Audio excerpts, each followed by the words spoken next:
Challenging star ನಟ ದರ್ಶನ್‌ಗೆ ಹಲವು ಸಂದರ್ಭಗಳಲ್ಲಿ ಅವರ ಅಭಿಮಾನಿಗಳ ಅತಿಯಾದ ಪ್ರೀತಿ, ಅಭಿಮಾನವೇ ಮುಳುವಾಗ್ತಿದೆ ಅಂದ್ರೆ ತಪ್ಪಾಗ್ಲಿಕ್ಕಿಲ್ಲ.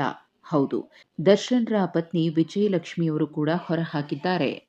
ಹೌದು, ಕಾರ್ಯಕ್ರಮ ಯಾವುದೇ ಇರಲಿ, ಯಾರದ್ದೇ ಕಾರ್ಯಕ್ರಮ ಆಗಿರಲಿ, ಅಲ್ಲಿ ನಟ ದರ್ಶನ್ ಅಭಿಮಾನಿಗಳು ಜೈ ಡಿ ಬಾಸ್, ಜೈ ಡಿ ಬಾಸ್ ಅಂತ ಹೇಳಿ ಘೋಷಣೆಗಳನ್ನ ಕೂಗ್ತಾ ಇರೋದನ್ನ ನಾವು ಪದೇ ಪದೇ ಗಮನಿಸ್ತಾನೆ ಇರ್ತೀವಿ. ಇನ್ನು ಇತ್ತೀಚೆಗೆ ವಿಜಯಲಕ್ಷ್ಮಿಯವರು ಮದುವೆ ಕಾರ್ಯಕ್ರಮವೊಂದರಲ್ಲಿ ಭಾಗಿಯಾಗಿದ್ರು. ಆ ಸಂದರ್ಭದಲ್ಲೂ ಕೂಡ ದರ್ಶನ್ ಅಭಿಮಾನಿಗಳು ಜೈ ಡಿ ಬಾಸ್ ಅಂತ ಹೇಳಿ ಘೋಷಣೆಯನ್ನ ಕೂಗಿದ್ದಾರೆ. ಇದಕ್ಕೆ ವಿಜಯಲಕ್ಷ್ಮಿ ಬೇಸರವನ್ನ ವ್ಯಕ್ತಪಡಿಸಿದ್ದಾರೆ. ಅಷ್ಟು ಮಾತ್ರವಲ್ಲ, ದರ್ಶನ್ ಅಭಿಮಾನಿಗಳಿಗೆ ಶಾಂತವಾಗಿ ನಗುಮುಖದಲ್ಲೇ ಬುದ್ಧಿವಾದವನ್ನ ಹೇಳಿರುವಂತಹ ವಿಡಿಯೋ ಇದೀಗ ಎಲ್ಲೆಡೆ ವೈರಲ್ ಆಗ್ತಿದೆ. ಅದೇನಪ್ಪಾ ಅಂದ್ರೆ, ದರ್ಶನ್ ಫ್ಯಾನ್ಸ್ ಜೈ ಡಿ ಬಾಸ್ ಅಂತಿದ್ದ ಹಾಗೆ ಯಾಕೆ ಇದೇ ಎಲ್ಲ ಕಡೆ ತೊಂದರೆ ಆಗ್ತಿರುವುದು ಅಂತ ಹೇಳಿ ವಿಜಯಲಕ್ಷ್ಮಿ ಒಂದೇ ಸಾಲಿನಲ್ಲಿ ದರ್ಶನ್ ಅಭಿಮಾನಿಗಳಿಗೆ ಬುದ್ಧಿವಾದವನ್ನ ಹೇಳಿದ್ದಾರೆ.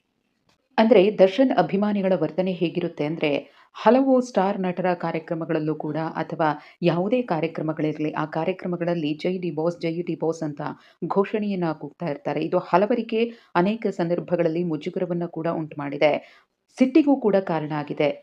ಇತ್ತೀಚೆಗೆ ಸಿಎಂ ಡಿ ಕೆ ಶಿವಕುಮಾರ್ ಅವರ ಕಾರ್ಯಕ್ರಮದಲ್ಲೂ ಕೂಡ ಜೈ ಡಿ ಬಾಸ್ ಅಂತ ಘೋಷಣೆ ಕೂಗಿ ಅವರ ಕೆಂಗಣಿಗೂ ಕೂಡ ದರ್ಶನ್ ಫ್ಯಾನ್ಸ್ ಗುರಿಯಾಗಿದ್ರು. ನಿಮ್ಮ ಡಿ ಬಾಸ್‌ನ್ನೇ ಕಟ್ಕೊಂಡು ಹೋಗಿ ಅಂತ ಡಿ ಕೆ ಶಿವಕುಮಾರ್ ಕೂಡ ಗರಂ ಆಗಿದ್ರು. ಸದ್ಯ ದರ್ಶನ್ ಅಭಿಮಾನಿಗಳ ಅತಿರೇಕದ ವರ್ತನೆ ದರ್ಶನ್ ರವರಿಗೆ ಕಂಟಕ ಅಂದ್ರೆ ತಪ್ಪಾಗ್ಲಿಕ್ಕಿಲ್ಲ.